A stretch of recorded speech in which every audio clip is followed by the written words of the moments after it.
Vida, Desafios e Soluções. Capítulo 4. Energias da vida. Hábitos mentais. Vida biológica em si mesma é resultado de automatismos, funcionando com harmonia desde que os equipamentos orgânicos se encontrem em ordem. Obedecendo ao ritmo cardíaco e às reações cerebrais, todos os fenômenos apresentam-se repetitivos, previsíveis, dentro dos atavismos ancestrais. Sujeita aos fatores mesológicos, alimentares, nutrientes, no primeiro período da existência física, transcorre sem alterações, marchando inexoravelmente para a fatalidade do seu desenvolvimento. A vida mental se inicia por vislumbres e percepções à medida que o espírito se assenhoreia dos equipamentos do cérebro, que lhe decodificam as ondas do pensamento. Dos impulsos iniciais, instintivos, até a compreensão cósmica e toda uma larga experiência, abre as comportas da comunicação para tornar-se lógico antes de alcançar a etapa superior, que é a identificação com a consciência divina. O ser humano, vitorioso nas etapas anteriores pelas quais passou, ao atingir o momento da razão, traz íncitos nos refolhos das fixações da aprendizagem intelectual os hábitos mentais. São eles que passam a dirigir a sua conduta, porque toda a programação existencial começa no pensamento. É de alta relevância considerar essa questão, porquanto no pensamento estão as ordens do que se deve realizar e como proceder à sua execução. Deixando-se conduzir pelas manifestações primitivas habituais, repetem-se, sem resultados positivos, os labores que mantêm o ser no estágio em que se encontra, sem o valor moral para alcançar novos patamares do processo da evolução. Desde que no pensamento está a diretriz da conduta, pensar corretamente deve constituir o grande desafio de quem almeja o triunfo. Em decorrência das vivências anteriores, ficaram mais profundamente marcados os pensamentos de dor, de angústia, de pessimismo, em razão da sua força desequilibradora. São essas evocações inconscientes que primeiro assaltam a casa mental do indivíduo no seu cotidiano.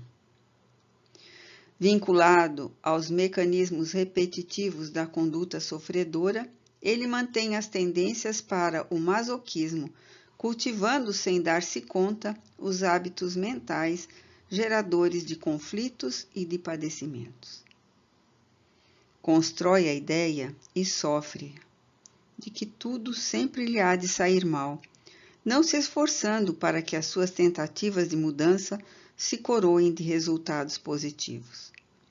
Preserva conceitos destrutivos a respeito das pessoas, coisas e acontecimentos, alimentando a fonte das irradiações mentais de cargas pesadas quão degenerativas, que impossibilitam o direcionamento correto, franco e saudável, que recarrega de energias realizadoras os centros da vontade, então viciada.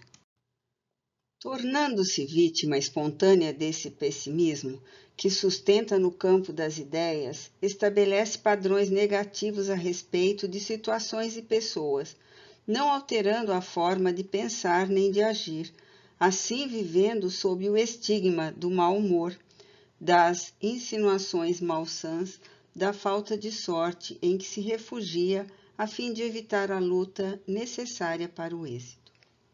Os seus clichês mentais sobrepõem-se a todas as visões de limpidez psíquica a respeito da vida e das demais criaturas, tornando-se a sua existência um caos psicológico, por falta exclusiva do desejo de alterar a forma de pensar e de ser.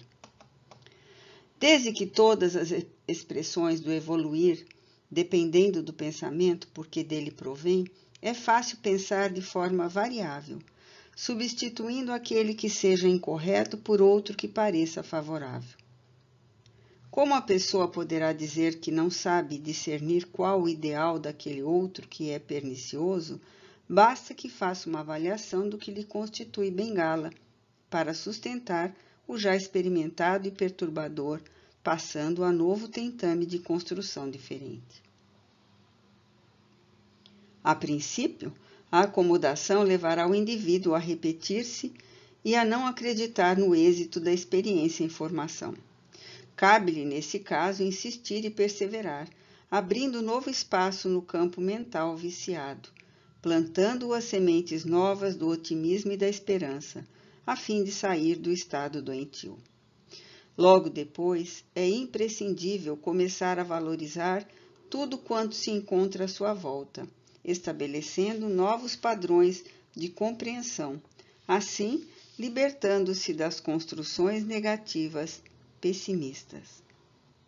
O novo hábito se irá implantando lentamente no subconsciente, até tornar-se parte integrante do comportamento. Pensar bem ou mal é uma questão de hábito. Toda vez que ocorrer um pensamento servil, doentio, perverso, malicioso, injusto, de imediato substituí-lo por um digno, saudável, amoroso, confiante, justo, sustentando-o com a onda de irradiação do desejo de que assim seja realizado. O que se pensa torna-se realidade como é natural. Eis porque pensar e agir são termos da mesma equação existencial. Primeiro pensar para depois atuar, a fim de que não venha a agir antes, arrependendo-se quando passe a reflexionar. As construções mentais superiores que produzem os hábitos saudáveis renovam-se e crescem no ser, originadas do espírito, que as capta do pensamento divino, de onde procedem todas as forças da edificação e da realização total. Frustrações e dependências. O indivíduo está sempre no momento presente, que é o seu instante decisório. O passado, por isso, não pode servir de parâmetro senão para aprender como não repetir os erros, pois que é irrecuperável, no entanto, reparável. Não existe que possa ser recuperado na área moral comprometida. No entanto, desde que haja interesse real, poderá ser corrigido. Assim, é negativo manter saudades do já ocorrido, sentir-se frustrado pelo que gostaria que houvesse sucedido, mas não aconteceu, ou arrependido em profundidade pelo insucesso de que foi objeto. Tais sentimentos não podem modificar as consequências desencadeadas no pretérito. No entanto, podem ser reformuladas as bases da ação que se repetirá em forma nova, assim modificando os futuros resultados. Eis porque se deve perdoar a tudo e a todos igualmente, proporcionando-se perdão a si mesmo, recompondo-se emocionalmente e recomeçando a tarefa onde ela se desencaminhou.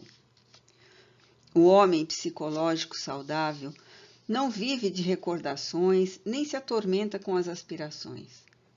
Portador de um presente enriquecedor, os seus movimentos atuais estão sempre voltados para as ações que o promovem, confiando naturalmente no futuro de forma natural, racional, sem inquietação, despido de ansiedade, vivendo integralmente cada instante do seu hoje. Personalidades instáveis sentem-se frustradas facilmente em razão da falta de idealismo perseverante para se realizarem. Ambicionam em demasia ou a nada aspiram, deixando-se arrastar por estados melancólicos que cultivam sem o competente esforço para saírem da situação doentia. Inúmeros fatores contribuem para as frustrações pessoais, entre outros, os conflitos da libido não realizada, geradora de medos injustificáveis ou de melancolias carregadas de sombras. O convívio familiar insatisfatório, no qual as imagens dos pais mal-humorados e reclamadores produzem ansiedades e desejo de fuga da realidade inquietante. dificuldades de autorrealização por decorrência de falta de iniciativa, ou por pequenos insucessos que poderiam ser transformados em êxitos se tivesse havido perseverança. Inveja pelo triunfo das outras pessoas, muitas vezes logrado a grande esforço que o paciente se recusa a usar. Todo o séquito de frustrações leva o indivíduo à dependência emocional, criando tabus, buscando amuletos para a sorte madrasta, tentando o sobrenatural, procurando soluções mágicas para o que poderá tornar-se um desafio ao alcance da vitória na luta encetada. Essa dependência se transfere das crenças supersticiosas para as pessoas que as devem carregar psicológica, física e economicamente, solucionando os seus problemas, resolvendo as suas dificuldades, que renovam por falta de decisão e reflexão para agir corretamente.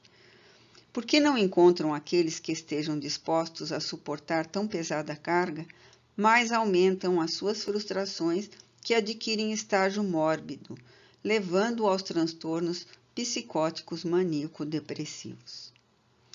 Quando a pessoa considerar que se encontra na Terra, no momento, no lugar e com as pessoas certas, aquelas que lhe são necessárias para o próprio desenvolvimento, despertará da dependência infantil e da frustração debilitadora, recuperando a saúde comportamental através da renovação mental e das motivações atraentes para tornar a sua existência mais do que suportável, perfeitamente feliz. O indivíduo deve aspirar ao máximo que, mesmo não logrado, significa-lhe visão otimista do porvir, que o aguarda, permitindo-se então o que seja possível conseguir sem produzir mecanismo frustrante ou dependência daqueles que o logram. Como o pensamento é a fonte geradora das aspirações, anelar pelo melhor, trabalhar por adquiri-lo, representa elevação e engrandecimento moral. Não se perturbar, todavia, quando isso não ocorra, é demonstração de maturidade e de equilíbrio que todos devem manter. Sensações e emoções. A criatura humana é um feixe de sensações, resultado natural dos períodos primários da evolução em trânsito para a realidade das emoções. As largas experiências vividas nas faixas primitivas do passado deixaram impressões profundas que se tornaram prevalecente exigência no comportamento pessoal e social, e principalmente psicológico. Impulsos e reações fazem parte desse processo que estabelece os paradigmas da conduta quando fora do crivo da razão. Nesse estágio da vida, nutre-se emocionalmente das sensações objetivas, dos contatos com o mundo e suas manifestações, comprazendo-se no jogo desmedido do querer ter, longe da aspiração de ser. Adormecida para as percepções mais sutis da existência, acumula coisas e compraz-se com elas até a saturação, quando se transfere para possuir pessoas que não são fáceis de se deixar pertencer, produzindo choques emocionais que desarticulam a planificação interior do ambicioso, sentindo a frustração do desejo não transformado em prazer. Amargura-se e rebela-se, fugindo não poucas vezes para as libações alcoólicas, o tabagismo ou para as drogas aditivas. É lento o curso de mudanças da faixa grosseira do imediatismo para as sutilezas da emoção dignificada. Nesse trânsito, é comum deparar-se com a fase da sensação emotiva, quando há um descontrole do sistema nervoso e o excesso de emotividade domina-lhe as paisagens comportamentais. Não acostumados às expressões da beleza, da sinceridade, do amor, facilmente se deixa comover, derrapando no desequilíbrio perturbador. No entanto, passo inicial para o clima de harmonia que o aguarda. O homem sensação é exigente e possuidor, não se apercebendo do valor da liberdade dos outros, que pretende controlar, nem dos deveres para com a sociedade que se lhes não submete. Sentindo-se marginalizado, graças à hostilidade que mantém em relação a todos quantos se lhe subalternizam, volta-se contra os estatutos vigentes e as pessoas livres, brutalizando-se e agredindo pelos meios ao alcance aos demais. Ao despertar a emoção, torna-se natural a valorização do próximo e da vida, o respeito pelos valores humanos e gerais, ao mesmo tempo que trabalha em favor do progresso que preza, ampliando os horizontes de entendimento e de realização interior. A sensação é herança do instinto dominador. A emoção é tesouro a conquistar pelos caminhos da ascensão. Quando desperta a consciência para a necessidade da emoção, a única alternativa que resta é a luta por alcançá-la. Esse empenho torna-se fácil quando o combate se inicia, facultando o encontro com a sua realidade, energia pensante, que é não somente grupo de células em departamentos especializados formando o corpo.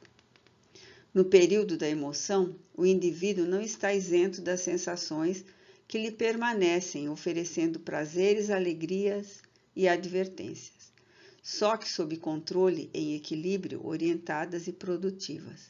Na fase da sensação, igualmente o ser experimenta emoções algo desordenadas, e vez que outra, propiciadoras de bem-estar, o que lhe constitui estímulo para crescer e esforçar-se por consegui-las. Nas diferentes psicopatologias, há predominância das sensações e grande descontrole das emoções, o que traduz o transtorno da mente, refletindo-se no comportamento alienado. Podemos encontrar raízes desse estado na estrutura do lar desajustado, de pais imediatistas, ambiciosos, incapazes de amar, que transmitiram aos filhos a ideia de que todo aquele que possui vale enquanto os outros existem para servir os primeiros. Essencialmente, porém, é o espírito em si mesmo em fase de desenvolvimento que se revela no corpo, experimentando mais as expressões fortes em detrimento das manifestações mais elevadas. O esforço bem direcionado, o cultivo das ideias enobrecedoras e o trabalho edificante promovem de uma para outra faixa todo aquele que aspira à liberdade da fase primitiva e que ainda estagia. Vida interior. Tão necessário quanto a alimentação para uma existência saudável, o cultivo da reflexão, da oração e da meditação torna-se de relevância. A primeira atende às células físicas, o outro àquelas que são de origem psíquica, geradoras da organização material. Sem a vibração harmônica procedente do psiquismo, o campo no qual se desenvolve as de constituição condensada desequilibra-se e, por consequência, a distonia na forma prejudica a realização da modelagem no exterior. O oxigênio mantém o corpo, a onda mental sustenta a vida. Indispensáveis ambos para o ser em equilíbrio, nem sempre são utilizados esses recursos com a sabedoria que conduz à dosagem própria. Alguns indivíduos, compreendendo a necessidade de uma respiração bem orientada, buscam esportes e espairecimento ao ar livre, descuidando-se da vida interior ou abandonando outros compromissos que constituem imperativo básico para o seu real crescimento. Outros, tomados pelo entusiasmo e encantamento do bem-estar, que flui mediante o exercício de interiorização, descuidam-se dos relacionamentos humanos e isolam-se, criando fatores dissolventes na área do comportamento que levam ao egoísmo, à falta de solidariedade edificante no mundo social.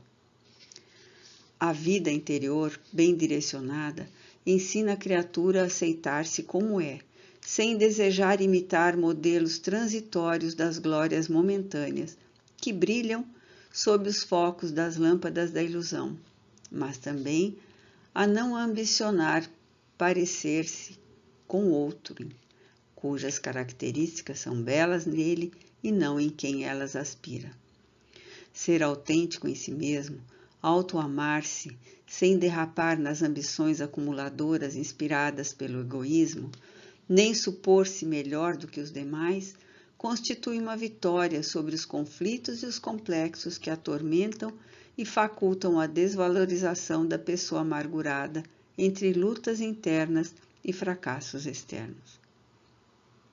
Ao aceitar-se como é, desenvolvendo os recursos íntimos para mais crescer e conquistar novos valores morais, o ser atinge o cume das ambições que anelava sem o saber, não sofrendo os impactos perturbadores das alturas, nem as aflições das regiões servis de onde procede. Esse comportamento sugere a experiência do amor como forma de entrega lúcida e destituída das paixões que amesquinham o sentimento. Ao amar, busca esquecer-se de si mesmo, a fim de doar-se, enriquecendo enquanto promove os demais.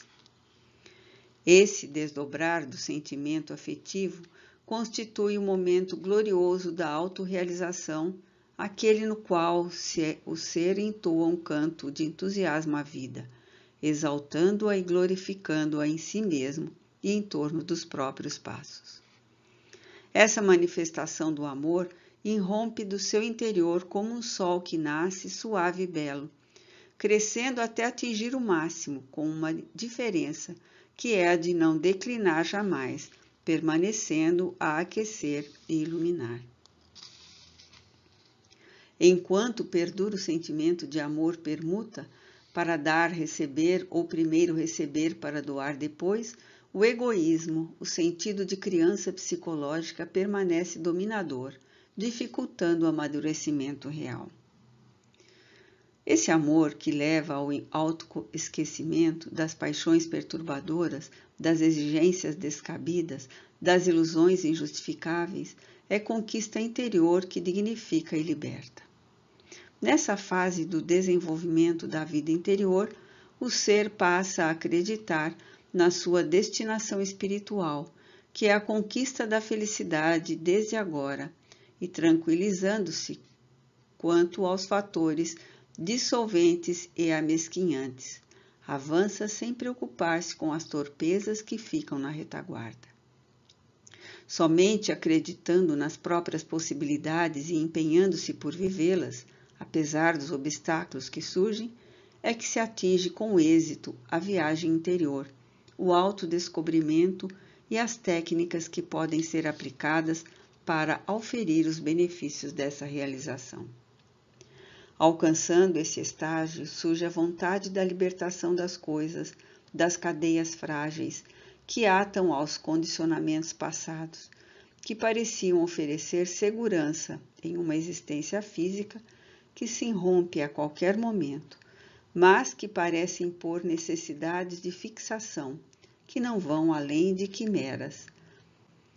Todos os pertences valem o preço que lhes são atribuídos. Devem ser considerados de menor importância, embora sua momentânea utilidade. A libertação dos pertences é momento de alta magnitude para a harmonização psicológica em relação à vida, seja no corpo ou fora dele. A vida interior, implícita, quando conquistada, ressurge no campo das formas em manifestação explícita. O ser se apresenta total, livre de impedimentos, rico de aspirações, sem conflitos, sem queixas, pleno, portanto.